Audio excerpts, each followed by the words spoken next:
Professeur, vous avez dit que parmi les thèmes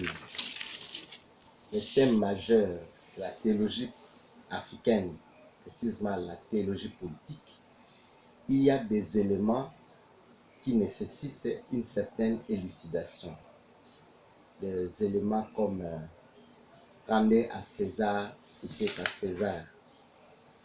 On a l'impression que la politique s'écrit elle-même sa propre théologie, sa propre compréhension de la religion. Qu'en pensez-vous, professeur?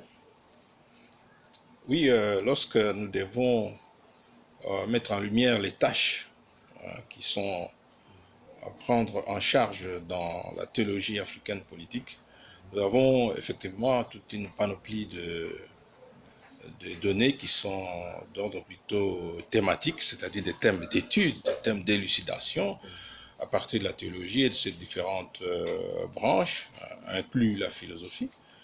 Il y a des faits, des événements qui se tricotent dans le rapport entre l'Église et l'État. Il y a des personnages aussi, qui sont des véritables paradigmes dans ce rapport-là, qui a déjà eu lieu dans notre pays, même par rapport à l'Afrique. Il y a aussi des figures qui sont à regarder comme des icônes qui amènent à la réflexion, à la pensée, et même à la formulation des idéologies, et finalement qui amènent à l'action. Pour ce qui est des thèmes, il y en a beaucoup. Moi, j'aime toujours aller vers ce qui se vit et qui se dit chaque jour dans le public, parce que c'est en fait le public qui constitue le véritable, c'est l'entendement populaire, l'imaginaire populaire, la vie, les dires, les symboles, n'est-ce pas, qui gèrent les rapports sociaux, qui constituent pour moi un véritable lieu théologique. Je préfère partir de ça comme source, n'est-ce pas, de réflexion, parce que la théologie africaine politique est une théologie contextuelle, c'est une théologie en contexte, qui prend en charge les sensibilités et les expériences de tous les jours.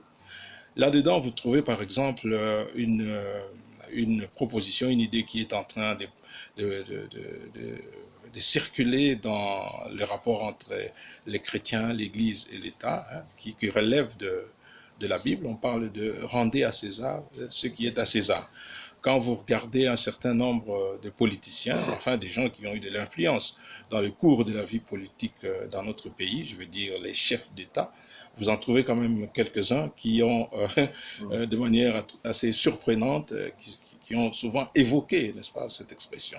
Non seulement les chefs d'État, mais aussi d'autres politiciens sur les plateaux de télévision et partout ailleurs, ils reviennent là-dessus.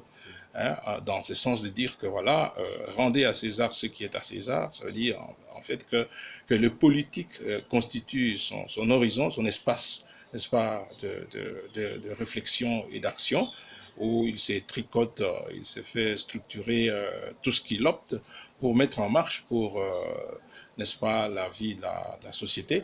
Et donc, c'est une zone cloisonnée dans laquelle, n'est-ce pas, une sorte de no man's land pour l'Église, dans laquelle l'Église n'a rien, n'est-ce pas, à faire, sous peine d'ingérence dans des affaires d'État. Il est important d'essayer de dégager les problèmes qu'il peut y avoir quant à l'interprétation de cette idée-là qui relève des Écritures. Rendez à César ce qui est à César. On trouve ça chez Matthieu 22, 15. Comment comprendre cette expression de manière équilibrée? En bref, on peut d'abord dégager qu'il y a deux aspects. Il y a le rendre à César, n'est-ce pas? Et puis le rendre à Dieu. Du côté de César, quand on voit le contexte, n'est-ce pas, de la vie sociale de l'époque, on voit bien que des gens qui viennent prendre Jésus à partie sur cette question, c'est des gens qui proposent une sorte d'alternative, mais alors qui vraiment est tiraillant. Rendre à César ce qui est à César, ça veut dire là que donc la question qui lui a été posée, c'est que faut-il payer l'impôt à César? Vous voyez ça. Si vous ne payez pas l'impôt à César, vous êtes passible d'une condamnation. En fait, c'est une sorte de suicide personnel que vous proposez. Si nous ne rendons pas à César sa part, et donc nous voilà, vous affrontez César, vous sabotez tous les systèmes, n'est-ce pas, de gouvernance, de tout le système idéologique des Romains qui n'est-ce pas, subjuguaient les Juifs. Et donc, c'est suicidaire. Donc, est-ce que Jésus, la méthode suicidaire pour gérer les rapports entre nous et César, est-ce que cela est acceptable? On voit tout de suite Jésus réagir en disant que, n'est-ce pas, le suicidaire, ça c'est hors question par rapport au projet du royaume des cieux. Vous voyez ça? Donc, rendez à César ce qui est à César, c'est à comprendre d'abord en termes de conseil.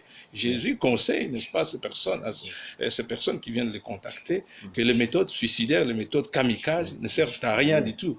Elles servent à la violence et les premières victimes de cette violence, ce sera vous-même. Voilà. Alors, si vous devez rendre à César son dû, rendez-lui son dû, et alors vous évitez, n'est-ce pas, du suicide. De l'autre côté, rendre à Dieu ce qui est à Dieu, cela alors le véritable pressoir pour la politique. On croit bien quand on utilise cette expression, on voudrait bien isoler la politique, le cloisonner dans un espace où il est protégé hors de toute ingérence, de toute interpellation, je veux dire, hein, de l'Église, alors que la deuxième partie de cette proposition contient justement les lieux de pression naturelle, n'est-ce pas, qui est propre aux religieux et devant lequel se trouve le politique. Qu'est-ce que ça veut dire rendre à Dieu ce qui est à Dieu?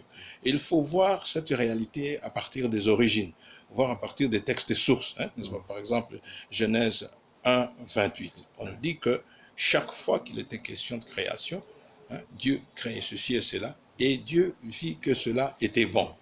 Donc, chaque création qui émane, qui surgit dans l'être à partir de Dieu, elle reflète, n'est-ce pas, la bonté originelle de Dieu. Vous voyez ça? Donc, de là, on peut inférer tout simplement. Donc, le monde lui-même doit être, n'est-ce pas, l'expression de la bonté originelle de sa source. Hein. Et c'est pourquoi lorsqu'on va dire, multipliez-vous, soumettez la terre, gérez la terre, n'est-ce pas, on est invité, n'est-ce pas, à pouvoir faire de cette terre, de tout ce qu'il y a comme création, quelque chose qui, n'est-ce pas, reflète la bonté du Créateur. Ça, c'est le point de départ qui se trouve incrusté dans l'interprétation à faire de cette expression « à Dieu ce qui est à Dieu ». Alors donc, la gestion de la cité, dans cette perspective-là, la gestion de la police, n'est-ce pas, hein, est une gestion qui doit se faire, n'est-ce pas, dans le sens d'une production davantage et sans arrêt des choses, n'est-ce pas, qui reflètent la bonté du Créateur. Il n'y a, dans cette perspective-là, il n'y a rien de plus beau, de plus bon qui existerait dans le monde que, n'est-ce pas, le lieu même où se façonne la politique. La politique serait donc le reflet de la manière de faire de Dieu, de la manière pour Dieu de gérer le monde, ce monde qui est, n'est-ce pas, une sorte de transfluence, n'est-ce pas, translucidité de sa propre bonté originelle. Et donc, si vous dites, rendez à César ce qui est à César, oui, renoncez à des méthodes kamikazes, mais de l'autre côté, ce qu'il y a, c'est quoi? C'est que vous êtes invité, justement, à gérer ce monde à la lumière de la bonté du Créateur. C'est d'ailleurs de là qu'il faut comprendre l'écologie. Hein? Très souvent, il y a eu des discussions sur dans quel sens faut-il interpréter le fait que soumettez la terre. Hein? C'est dans le sens, la soumission de la terre, le travail de la terre, la technologie et la science, n'est-ce pas, sur la terre, doivent être, n'est-ce pas, des démarches à comprendre dans ce même sens-là. Tous ces domaines doivent amener la terre, le monde, à luire de la bonté suprême du Créateur. Donc, excusez-moi, la meilleure technologie, la meilleure technoscience ne serait jamais en contradiction avec la nature même des choses qui est, n'est-ce pas, du point de vue axiologique, n'est-ce pas, marqué par la bonté originelle. Alors, excusez-moi que j'avance un peu. Et c'est dans ce sens-là que l'on doit comprendre le rendre à Dieu ce qui est à Dieu. C'est-à-dire faire du monde davantage ce qui appartient à Dieu, ce qui est le lieu même, n'est-ce pas, pour dire avec l'expression des Théâtres des Chardins, la paroisse même de Dieu. Le monde est ma paroisse. C'est dans ce sens qu'il faut comprendre, n'est-ce pas, se rendre à Dieu ce qui est à Dieu. On le comprendrait bien encore avec Laudato aussi, on le comprendrait encore mieux, n'est-ce pas, davantage avec Saint François d'Assise, hein, qui, n'est-ce pas, nous fait découvrir dans son poème cette contemplation, n'est-ce pas, de la divinisation de ce qui est mondain. Et alors, regardez Jésus devant Pilate, là où la question se pose maintenant de manière plus pratique pour lui-même, n'est-ce pas? Hein? Qu'est-ce qu'on doit faire de toi? Est-ce que tu es un roi? Est-ce que tu as un royaume? Hein? Vous voyez, la question est cruciale. Et comment Jésus fait? Jésus dit, écoutez, mon royaume n'est pas de ce monde. Mais est-ce que Jésus veut dire donc aux politiciens, fabricants du politique, faites ce que vous voulez de votre politique? Non. Il dit, mon royaume, n'est-ce pas, c'est le royaume de Dieu, si vous voulez. Je n'ose pas dire un royaume spirituel, ça serait très peu dire par rapport à ce que je sens de la parole de Jésus. Parce que le royaume de Dieu, n'est-ce pas, son opérativité consiste à travailler le mondain de l'intérieur, n'est-ce pas, les renouveler de l'intérieur. Il n'y a pas séparation entre le royaume de Dieu et monde. Le royaume de Dieu se réalise dans le monde. Et il joue cette fonction-là naturelle, n'est-ce pas, de transformer le monde de l'intérieur. C'est en amenant, n'est-ce pas, en faisant porter le monde par l'amour de Dieu, que cette transformation fait du règne mondain un lieu où il peut faire bon vivre pour tous. Donc, rendre à Dieu ce qui est à Dieu, c'est justement suivre ce que Jésus veut dire par là. Parce que Jésus dit à Pilate, n'est-ce pas, je suis venu pour servir la vérité. C'est quoi? C'est pour faire révéler cette appartenance connaturelle du monde au régime de Dieu, au régime de l'amour de Dieu. Et c'est cette vérité qui échappe. Or, c'est par cela, même par ces lieux, que Jésus est intégrativement un roi. Vous voyez ça? Comment il parle? Est-ce par le mouvement politique ou bien par le mouvement spirituel? Oui, je réponds à cette question en partant du schéma même des Écritures. Oui. Lorsque les disciples sont restés pour former la communauté chrétienne, oui, ils ne forment pas un régime politique pour s'affronter aux Romains. Oui. Au contraire, ils vont prolonger et concrétiser, n'est-ce pas, le sens du monde dans le cœur de Jésus. Oui. C'est créer une communauté où il y a égalité, où il n'y a plus ni subjugant, ni dominant, ni dominé, ni maître, ni esclave. Mais c'est plutôt une communauté où il règne les valeurs évangéliques, la justice, la paix, et, n'est-ce pas, avec à la base l'amour de Dieu. C'est le lieu du travail, n'est-ce pas, de la religion par rapport à la politique. Et lorsque la religion en vient maintenant à déclarer des interpellations par rapport aux politiques, c'est justement dans ce sens-là. Ça veut dire qu'on sent dans la société qu'il se passe des choses qui sont, n'est-ce pas, qui vont dans le sens contraire, n'est-ce pas, des appels intimes, n'est-ce pas, de l'évolution intime, n'est-ce pas, qui est propre au monde en tant qu'il est structuré par les énergies de l'amour de Dieu. Vous voyez, le lieu d'où vient la parole, n'est-ce pas, des Écritures, qui est le lieu, n'est-ce pas, privilégié et source pour la théologie. Et donc la théologie politique, lorsqu'elle prend une parole qui interpelle le politique, ce n'est pas pour concurrencer le politique, n'est-ce pas? Ce n'est pas pour le bouter dehors. La théologie politique n'est pas une rébellion théologique ou une rébellion scientifique. Bien au contraire, c'est une façon d'inviter, n'est-ce pas, le mondain, le politique, à sa source, à se retremper dans sa source, à s'imbiber, n'est-ce pas, des puissances, de la source, c'est-à-dire les puissances de l'amour de Dieu. Donc il n'y a pas une sorte de confrontation, non plus une sorte d'abandon qui est à dériver, n'est-ce pas, du rendre à César ce qui est à César. Bien au contraire, du côté où il est dit qu'il faut rendre ce qui est à César, on ne dit pas, on évite, n'est-ce pas, de créer un monde où ce n'est pas des méthodes kamikazes, des méthodes de mépris, des méthodes d'ignorance, n'est-ce pas, des principes constitutionnels.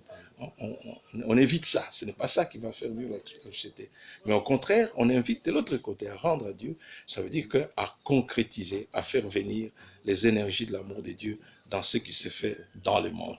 Wow. Et c'est ça le sens de dire. Et par là, alors, le politique se trouve comme coincé, comme compressé, parce qu'on l'amène en les ramenant à regarder les origines et la source même de ce qui est l'objet de sa propre existence, la source de l'objet qui est entre les mains sous sa gestion. eh bien, on les confronte à la vérité même, hein, la même vérité que Jésus, dont Jésus parlait devant Pilate.